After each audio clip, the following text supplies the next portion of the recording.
Nous sommes... Depuis l'arrivée au pouvoir d'Emmanuel Macron, des pans entiers de notre pays se sont effondrés. La crise du Covid-19 signera la fin d'un mandat catastrophique avec une situation sanitaire et économique calamiteuse. Cette période marque également l'avènement du mensonge et de la manipulation.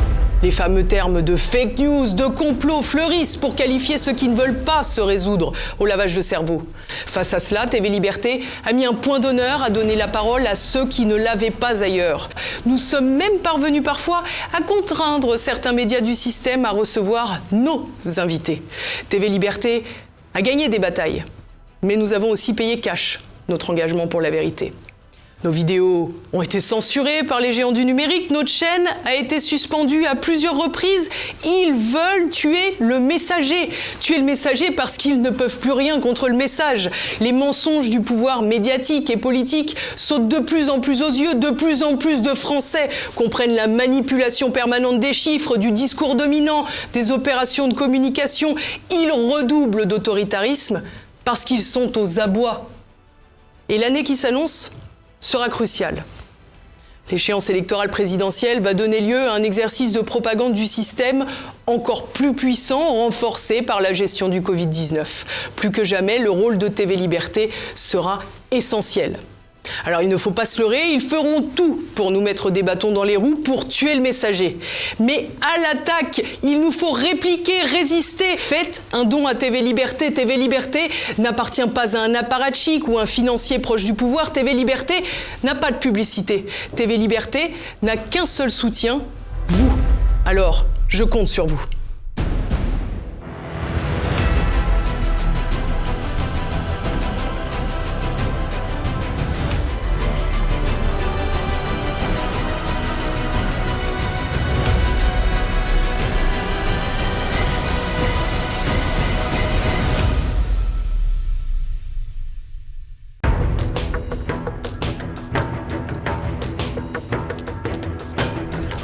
Professeur émérite à la Sorbonne, chevalier de la Légion d'honneur, ses détracteurs parlent de lui comme un sociologue médiatique et ponte universitaire.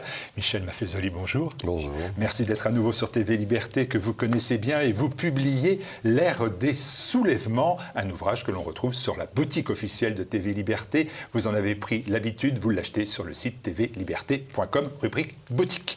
Observateur attentif des temps postmodernes, vous aviez annoncé, ici d'ailleurs à juste titre, l'effondrement social du pays, le retour des tribus.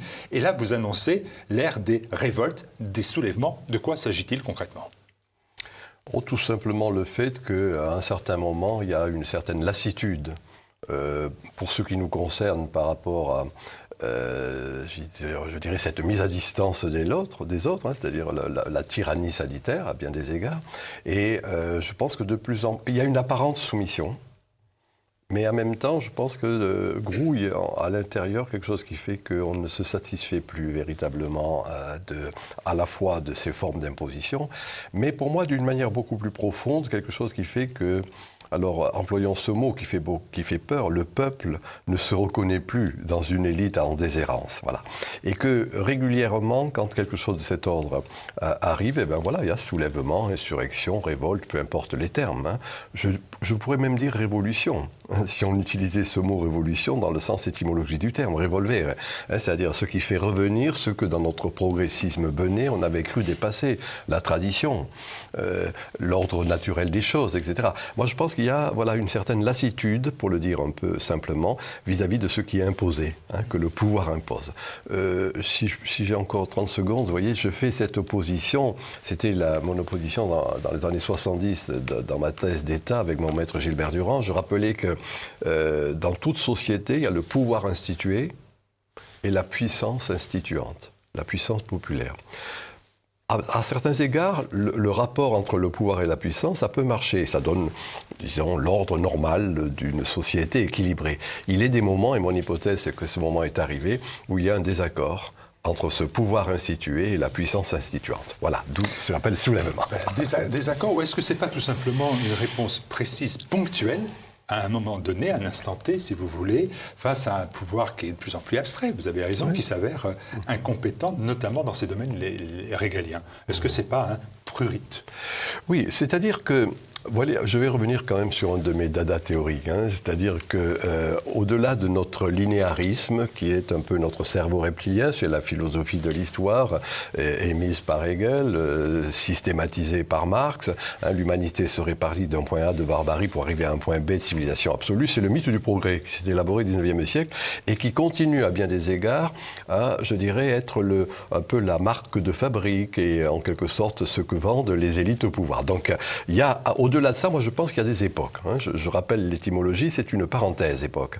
Et qui est en train de se fermer l'époque moderne, qui commence avec le XVIIe siècle, qui s'achève à la moitié du XXe siècle, et émerge une autre époque que, faute de mieux, je suis de ceux-là, je dis bien faute de mieux, on appelle post-modernité, c'est-à-dire quelque chose qui fait qu'il y a une autre manière d'être, d'autres valeurs qui sont en gestation. Et entre ces époques, il y a toujours une période intermédiaire de quelques décennies où justement on se rend compte que l'on est en train de quitter les grandes valeurs modernes. On ne sait pas encore bien exactement ce qui est en gestation. Les jeunes générations en sont les porteurs, il faut bien le dire. Et donc voilà, c'est à ces moments-là qu'il y a ce décalage entre l'élite et le peuple. Mais cette période-là, vous dites que c'est une période crépusculaire. Oui, je l'appelle crépusculaire parce que... Qui n'apportera rien de bon. Voilà. Moi, c'est pas mon sentiment, si vous voulez. J'aime bien mettre en perspective, quand on regarde sur 2000 ans de temps, chaque fois qu'il y a eu une décadence, il y a eu une renaissance. En reprenant certains éléments que l'on avait cru dépasser, ce que j'appelle, moi, la spirale. Alors, vous avez rappelé que j'avais écrit en son temps ce livre, Le temps des tribus, c'est-à-dire tout simplement quelque chose qui met l'accent sur l'importance de l'idéal communautaire. Non plus simplement la verticalité d'un pouvoir abstrait, jacobin, colbertiste, enfin tout qui a été une spécificité française, il faut bien le dire, mais où au contraire, on va être attaché à un lieu, ce que j'appelle le lieu félien. Moi, dans ma région, ensuite Cévennes, quand on parle du loupaïs, on dit en patois, c'est les cantons, c'est les trois villages autour. Enfin, la petite patrie. La petite patrie, c'est-à-dire la nation dans le sens étymologique du terme, Nacher, là où je suis né avec d'autres, vous voyez, quelque chose de cet ordre. Alors voilà, moi, mon hypothèse, c'est que c'est ça le décalage. Je pense que cette élite au pouvoir, gauche et droite confondues, de ce point de vue, soyons clairs, je veux dire, qui reste ce que j'appelle, moi, dans une espèce de marxisation des esprits, reste sur le trépied moderne, individualisme, rationalisme, progressisme. Demain, on rasera gratis, les lendemains qui chantent. Et il reste sur ces schémas, c'est intéressant de voir comment les hommes politiques, les experts, les journalistes continuent à parler de laïcité, de progressisme, de la raison, le rationalisme. Voilà. On reste sur ces valeurs. Alors qu'il me paraît que, je dirais, au niveau de la sagesse populaire, c'est le nous qui va prévaloir. C'est l'importance de l'émotionnel qui est en jeu. C'est quelque chose qui met l'accent sur le retour de certains éléments de la tradition. Vous voyez, voilà. Alors c'est pour ça que je dis crépusculaire pendant un moment, mais personnellement, je ne pense pas que la fin d'un monde soit la fin du monde. On y reviendra, donc une période transitoire. Voilà, transitoire. Voilà. Et dans cette période transitoire, et pour expliquer, qu'on puisse visualiser finalement votre propos, vous avez pris la crise des Gilets jaunes, vous dites que voilà, c'est vraiment cette confrontation des deux sociétés que vous évoquiez, c'est-à-dire la société officieuse, la société officielle, qui a failli. Qui n'est plus en phase, tout simplement. Le mot, vous l'avez employé, qui est, dans le sens simple du terme, abstraite. C'est-à-dire, et ça commence à se dire, ça, si vous voulez, quand on écoute les débats, même quand on entend les conversations, moi je vois dans ma région, ils ne connaissent pas la réalité. Ils ne savent pas ce qu'est, comment on mange, comment on conduit, qu'est-ce qu'il faut, etc. Je rappelle que les Gilets jaunes, c'était parti à l'origine parce qu'on avait augmenté, je ne sais plus combien, l'essence, par exemple. Voilà. Alors c'est vrai que des gens qui ont une voiture de fonction, un chauffeur qui ne paye pas d'essence, ne comprennent pas qu'on puisse, en quelque sorte, se révolter, là, en la matière, pour un prétexte peut-être anodin, mais qui fait que, vous voyez, à un moment donné, il y a une saturation. Pour moi, c'est mon hypothèse. Il y a une saturation, c'est-à-dire que le propre de la saturation, c'est un sociologue américain qui montre, Sorokin, il dit le verre d'eau, je le sale ou je le sucre. Jusqu'au dernier grain, je ne vois pas qu'il y a saturation. Et puis tout d'un coup, c'est saturé.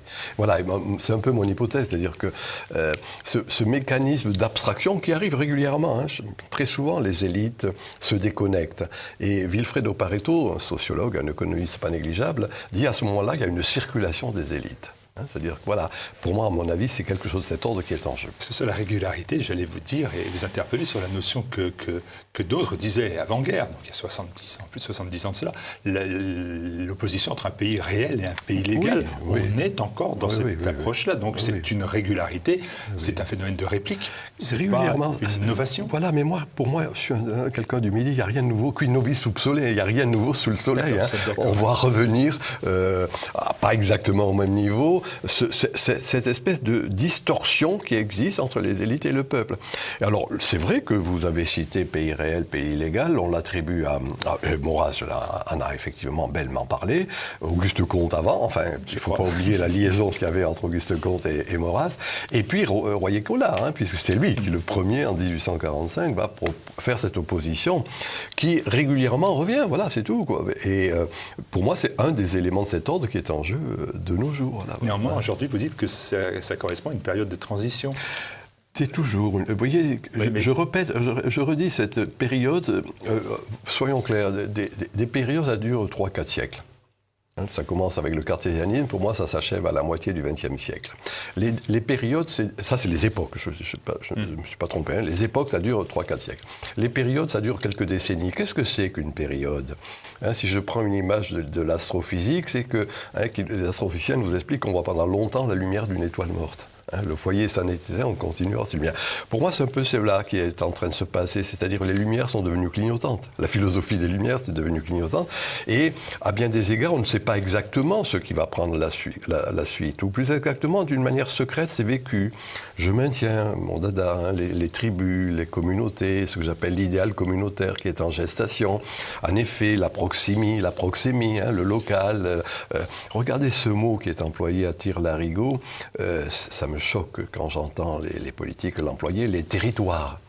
Les terroirs, oui, mais ça c'est maurassien, disons-le net, c'est-à-dire le lieu où je suis lié avec d'autres. Et c'est amusant qu'ils ne peuvent pas faire économie de ce mot, même s'il reste sur la verticalité du pouvoir. Vous voyez, voilà. Alors, on ne sait pas encore exactement ce qui va se dessiner, mais on a quand même des indices. Index, ça pointe, ça souligne que d'une certaine manière, on ne se reconnaît plus dans cette verticalité qui fut la grande verticalité jacobine française. Je parlais des gilets jaunes, vous évoquez la crise sanitaire, alors pas du tout comme médecin, mais comme sociologue, et vous dites que finalement, si on a pu se garder du virus, par contre, il y a une chose est sûre, c'est qu'il est rentré dans nos têtes. Vous dites ce qui nous conduit à parler d'une psychopandémie, c'est le terme que vous utilisez. Ça veut dire quoi concrètement, une psychopandémie ? Tout simplement que quand il y a une élite en perdition, elle élabore toujours une stratégie de la peur. Je rappelle pour mémoire tout de même qu'au Moyen-Âge, par exemple, une cléricature sclérosée, c'est la peur de l'enfer qui a assuré son pouvoir d'une certaine manière. Et de nos jours, c'est quelque chose de cet ordre. La cléricature républicaine utilise la peur d'une maladie. Encore une fois, moi j'en parle avec prudence, puisque je n'ai aucune compétence, mais qui ne paraît pas être une maladie avec une létalité très forte. Ça se dit de plus en plus. Mais c'est une stratégie de la peur pour maintenir, encore une fois, alors là, ces gestes barrières, ce que j'appelle un peu ironiquement le port de la muselière. Qu'est-ce que ça veut dire, ça ? Ça veut dire qu'on va maintenir justement cet individualisme qui a été la marque de la modernité. Je rappelle, cogito ergo sum, je pense donc je suis dans la forteresse de mon esprit. Et en effet, c'est à partir de là, Michel Foucault l'a bien montré, que sont élaborées les institutions sociales au XIXe. Les individus qui contractant avec d'autres, mais essentiellement dans leur forteresse. Et là, le port, par exemple, de la muselière, c'est une manière de maintenir cette valeur individualiste et de ne pas reconnaître qu'il y a du nous en gestation. Est-ce que de là, Michel Maffezoli, vous venez de citer Michel Foucault sur TV Liberté, c'est pas rien, mais... Est-ce que vous dites, la crise sanitaire, vous la dépassez très vite pour dire on est dans une crise civilisationnelle, on a la visualisation d'une dégénérescence de la civilisation. Oui. Est-ce qu'on peut aller jusque-là ?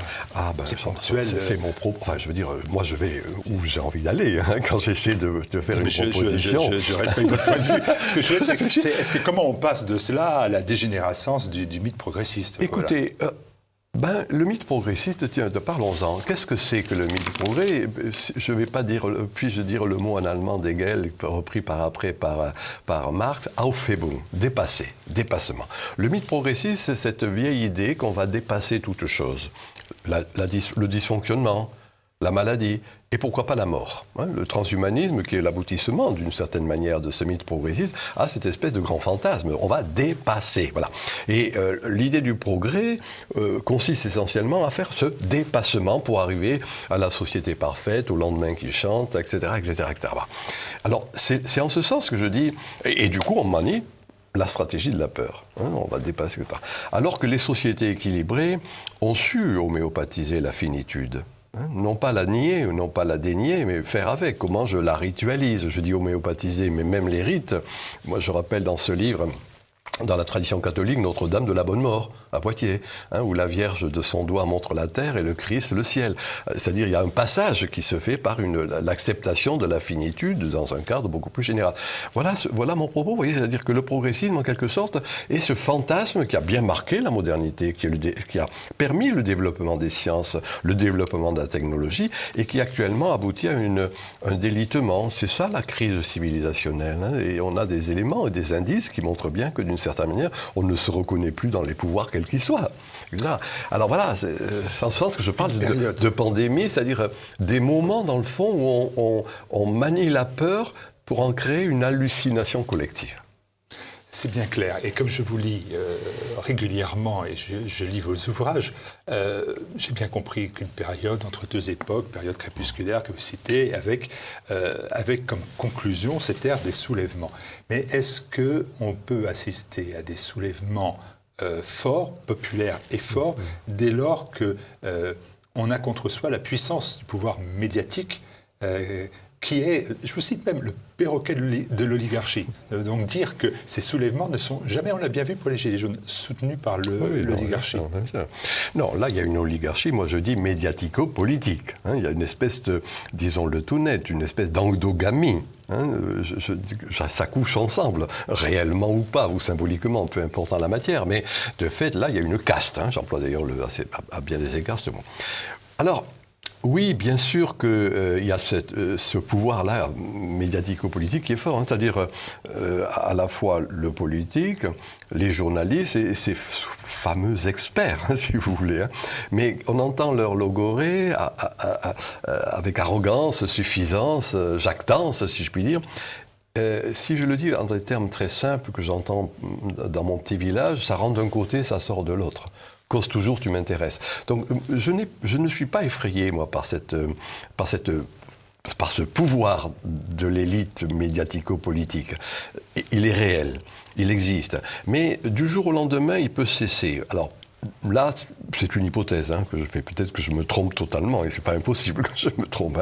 Je veux pas jouer au prophète, mais on a quand même toute une série d'indices dont la mainstream ne parle pas. C'est-à-dire tous ces petits rassemblements juvéniles, festifs, le fait que comme on appelle ça, le confinement ou le truc du soir, la couvre-feu, ne fonctionne pas forcément et pas réellement. Vous voyez, en fait, je veux dire, moi je vois autour de moi dans mes divers lieux, que ce soit à Paris, soit dans le Sud, les apéros et les dîners ont toujours fonctionné, vous voyez, pour dire.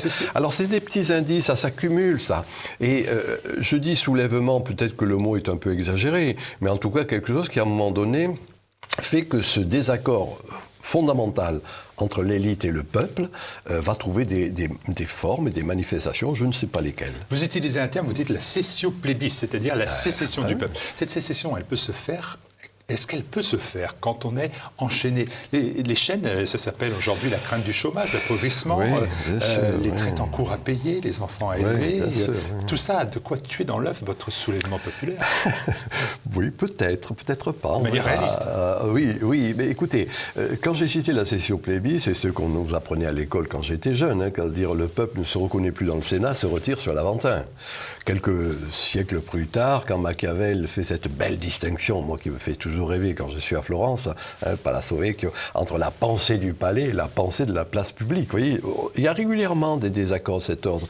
Je ne sais pas quelle forme ça prendra, mais je ne suis pas sûr qu'une simple préoccupation de type économique, telle que vous venez de le dire, réel, moi je ne veux pas le nier cela, à un moment donné empêche le qualitatif de la vie. C'est-à-dire que la stratégie de la mort, qui est actuellement utilisée, n'empêchera pas la mort, mais empêche de vivre. Et tout d'un coup, il y a une espèce de vouloir vivre, si je le dis à la manière Schopenhauer, qui peut s'exprimer par cette espèce de grouillement intérieur. Je ne pourrais pas aller plus avant, c'est-à-dire que je ne suis pas capable de dire avec précision quelle forme prendra cette D'ailleurs, vous prenez beaucoup vous prenez les formes, comme on dit, et des gants, parce que vous dites... Toujours dans cet ouvrage, vous dites que cette cession plébis, cette sécession du peuple populaire ne s'inscrit pas dans un mouvement révolutionnaire de prise de pouvoir. Vous dites, vous ajoutez, je crois que cela se situe à côté. Oui. Écoutez, il y a un sociologue qu'on ne connaît pas en France, qui était un sociologue germano-italien, qui s'appelait Roberto Michels. On le lui a reproché d'avoir pu, et c'était pas forcément un vrai reproche, d'avoir été à un moment donné, un peu comme Sorel, d'avoir inspiré Mussolini. Mais Michels, déjà dans les années 30, parlait de la saturation de la forme parti. D'une manière un peu allemande et sociologique, la forme parti, c'est-à-dire comment cette forme parti, étant devenue une oligarchie, n'était plus en phase, ne représentait plus le peuple. Et pour moi, c'est un peu quelque chose de cet ordre qui est en jeu, c'est-à-dire que la forme parti, si vous voulez, est totalement saturée. Le processus d'abstention est un processus énorme. Ce que l'on n'ose pas dire, ce que les journalistes ne disent pas, c'est les non-inscrits sur les listes électorales. Des gens en position de voter, mais qui ne s'inscrivent pas sur les listes électorales, qui sont représentés, semble-t-il, entre 15 et 20%, ce qui n'est pas négligeable, vous voyez, si on additionne ça à l'abstention. Alors du coup, on n'est plus dans un processus d'abstraction. Quand cette grande dame de la pensée, Hannah Arendt, parlait de l'idéal démocratique, elle dit « J'ai une représentation philosophique, un ensemble d'idées, j'arrive à vous convaincre, vous êtes convaincu, vous me donnez votre voix, représentation politique. Représentation philosophique, représentation politique. » Actuellement, cette caste n'a plus de vraie représentation philosophique, que j'entends d'idées cohérentes. Et du coup, il y a le processus d'abstention. Alors, qu'est-ce que ça va donner ? Moi, je pense qu'il y a une appétence actuellement pour le qualitatif, pour la vie. Et que cela peut s'exprimer d'une forme qui sera certainement violente à bien des égards. Et la tendance de la société actuelle, c'est d'expérimenter de multiples utopies minuscules, interstitielles, des expériences de vie. Oui, moi je dépassais cette idée de la grande utopie que l'on entendrait, qui était dans cette vieille tradition hegeliano-marxiste qu'on a bien connue et qui contamine encore les élites au pouvoir. Par contre, c'est intéressant, je vais dire un petit mot à la Lévi-Strauss, un moment de bricolage. On bricole.